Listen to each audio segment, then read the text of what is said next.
Hey guys, David Flowers. Hey, I want to ask you a question. When is the last time that you stopped to think about how much you've grown over the years as a Christian? It sort of evolved in a lot of your beliefs and in your thinking.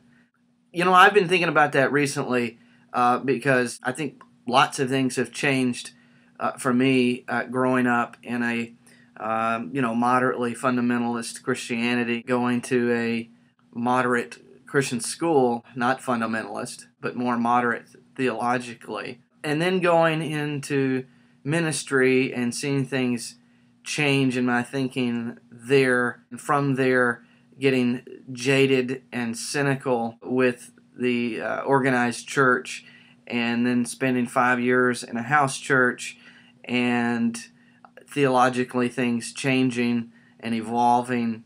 Here I am today, a couple years back in the organized church, and thinking of planning my own church that is, of course, organized and not intended just to be a house church. How in the world did all of that happen? I want to go back and just tell you a little bit of just a few things that changed for me theologically, were really, key moments for me in shaping the way that I think and where I'm at today and how I think. And there's some things I want to talk about in between as you reflect on your own journey, growing as a Christian and evolving in some of your thinking, whether somebody thinks that's right thinking or wrong thinking, that at this point is kind of beside the point. I want you to think about that for yourself, okay? I think probably in college, the first thing for me that really rocked my world a bit and sent me searching the scriptures was when I heard a professor of mine, and I think actually he was speaking in chapel. I don't think it was class. I think it was in chapel. And I heard him, this is a particular professor who's just hilarious when he goes on one of his rants, and everybody thinks it's funny, and he's one of the few people who can get away with doing that kind of thing. And he'd said something about, and only in America would we believe in an escapist eschatology where we're going to be secretly raptured from the earth, not have to undergo suffering, and God kick this world into the cosmic trash can, or something like that. And I was like, whoa, did he just challenge the rapture? And, that for me was a huge deal growing up here in Texas in the South. And, already, I think, read a couple Left Behind books myself. And having grown up and just not even questioning dispensationalism, that was the first time I'd heard something that really just hit me into the scriptures. I mean, of course, at the time where I was, that was earth-shattering. That was shaking the foundations of my faith. Maybe you had one of those moments or one of those issues where you know what I'm talking about. And of course, I've written on this in several places in my blog. So that was probably the first thing for me. The very first time I can specifically remember having an idea challenged. And then, of course, at the school, it was also being challenged with the idea of women in ministry and how certain scriptures have been interpreted there. I became more egalitarian and not having a problem with women in ministry, and that's a huge shift. And of course, those that grew up with me or in the type of Christianity that I was raised in, those right there are enough to get you kicked out of a church, So that was some of those things, you when you're changing your ideas and your beliefs, you kind of have to keep to yourself, be careful who you share it with. So probably the next big thing for me, I remember coming out of college and being, after having served in a few churches, really becoming convinced as I read the Sermon on the Mount. I know it wasn't for the first time, but it's almost seemed like that, starting there in Matthew chapter 5, and just really taking in and soaking in the teachings of Jesus in a fresh new way, and re-examining the life of Christ, to try not to compartmentalize the things that Jesus said and the things that Jesus did, and really grasping this idea that Jesus truly and fully shows us what God is like, thus causing us to reinterpret the Old Testament, or certainly need to reinterpret the Old Testament and see it as an unfolding story leading to Jesus. And so that led me to understanding that Jesus was teaching nonviolence, and that was one of the most radical changes for me. Obviously, Christian in the South or North, it doesn't really matter. This is an issue that is a game changer, and a lot of folk just haven't bought into it, which is completely just shocking to me. I don't think there could be anything more clear in the Scripture. So, but I just want to say that that was a big deal. And around this time, we're a couple years into at least the United States is a couple years into the war with Iraq, and so in that church that I was serving in, that I began teaching the things that I was learning, and I got blowback from that, and students, college students, adults are all also coming to some of the same conclusions I am, and of course it all falls back on me, and I have to leave the church because of it. And this sent me into a wilderness experience, really. I since at that point I was being called to be a pastor, but at the same time now I'm actually questioning whether or not it's okay to be a paid pastor and on staff of a church, because I'm starting to see all sorts of things that are wrong with the way we do church. And so I become a little cynical and a little jaded.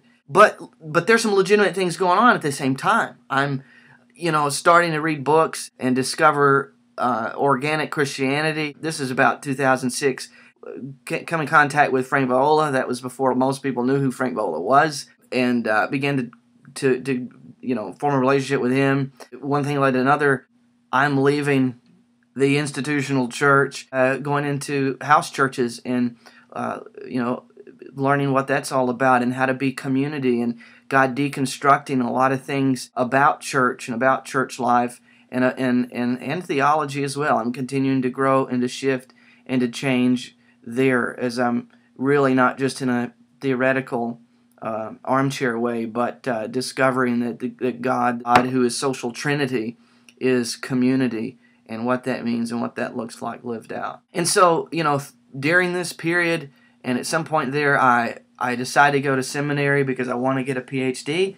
I'm like, what is this open theology stuff about open theism? And I always wondered what that was. I always heard people talk bad about it. It's like it'll destroy your faith, and it's heresy. And, well, naturally, because the inquisitive person I am and realized I've been wrong about a few things before, I don't want to just take their word for it. I do a paper particularly on Greg Boyd's open theism, is the way he deals with the problem of evil. In fact, the paper is on my blog here if you want to read it. It's called An Open Theism Theodicy, Gregory Boyd on the Problem of Evil. And so I did the paper, not really knowing how I felt about it, and I began to study, research, and rethink some things, and lo and behold, I realized I'm an open theist. Isn't that just the way things happen? Oh, and so now I'm as I said, I'm going to be planting a church, and I've come out of what I would say one ditch, jumping out of the organized church, jumping clear over the road into another ditch, thinking that the institutional church is all bad, and in anything organized, we should react against as the devil's work. I mentioned that they're jumping out of one ditch into the other. A lot of our theological journeys, our journey with the church is like that. Have you noticed that? It's a lot like that. And I hope that you notice that, because that actually will help us in our growth to know whether or not we have just jumped out of one extreme into another extreme, and we've missed the third way of Christ. We've actually just missed the road altogether. Sometimes that happens. I'm not going to go into detail on all these issues that I've touched on theologically: nonviolence, open theism, issues with ecclesiology in the church. That would be for another time. I'm just specifically thinking about the growth that's happened in my life, and though that growth hasn't been easy. And here's what I really want to rest on, because you can probably think about your own journey. Maybe you haven't come to the same conclusions I have, but you do recognize that you've grown. And I want you to think about some things you've experienced in your own journey.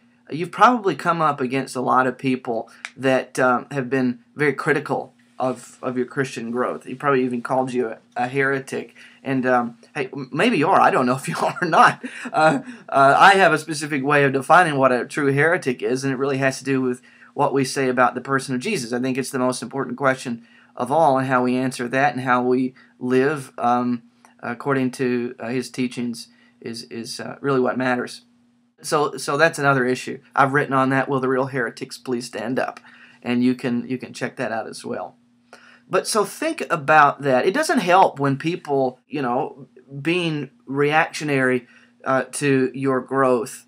In fact, I guess this post here is just to say, look at the ways that we grow and how God works with us. We are constantly evolving spiritually and changing and responding to the Lord's activity in our life. And God sometimes gives us light and wants us to respond to that, but He hasn't given us the full light, and then later we come to another understanding. Sometimes we come out strongly against something, and then later realize we were actually wrong completely, or maybe we just was overcorrecting. That can happen too. I just want to encourage you to find people, to be around people that can let you and allow you be who you are and grow in the Lord and encourage you in that, and not freak out every time you're turning around because you feel like God is showing you something new, or you're asking questions and they don't like you asking the questions.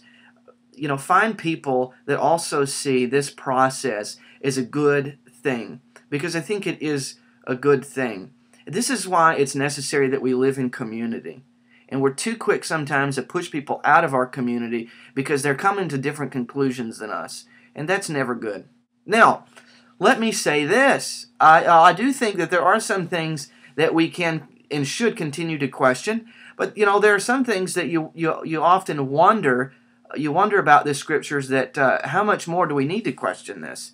It's like, how many times you really need to question whether or not the earth is round, that it tilts on its axis, and the whole belief in heliocentrism. The earth is revolving around the sun, and that's just the way things are in the universe, or that we're all carbon-based life forms. How much does that really need to be questioned? The time where I see that we do need to actually visit something and question it is when we see inconsistencies. If there's good evidence to believe that we need to revisit something and to question it, and maybe to adjust our thinking. So is it one of those issues in your Christian growth or is this something that every time I keep coming back to with as open mind as I possibly can have, exegetically, in practice, everything I see about the Scriptures, everything I see about all of creation and the order and the nature of creation, I keep coming to this same conclusion? Well, that doesn't mean that I should cease to be open-minded and listen to what other people have to say, but those are the things, when you come to an issue like that, you feel good about, that's what I say, feel good about that there are some things in this postmodern, we're not certain about anything kind of age, that you can feel certain about. That doesn't mean that we've pushed faith out of the picture, or that it's actually ceased to be faith when we have come on to some things that we do feel certain about. Well, yes, you can make an idol of certainty, but I'm not talking about that. I'm saying that there are some things in our Christian growth, while we may be changing, we may be evolving, sometimes quite a bit, and we feel like, things are getting too crazy for us. There are things you can fall back on. There are things that don't change, that are foundational to our faith, that are certain, that are sure, and you can count on them. For example, the person of Jesus. You can count on that. Every time I've re-examined this, every time I've questioned the person of Christ, the work of Christ, and what it means for my life, I discover that Jesus is living, that He's alive, that He's real, and that He's unmovable in my life, and I can count on that. And that there are other things in life too, and in your faith, and about the Scriptures that are certain. So, gosh, this has gone on longer than I was intending it to. But so let me finish with this thought. We're living in a time right now where, we're questioning the way that we've been reading the Scripture. Some of that's good. We're questioning the way we view the authority of the Scripture.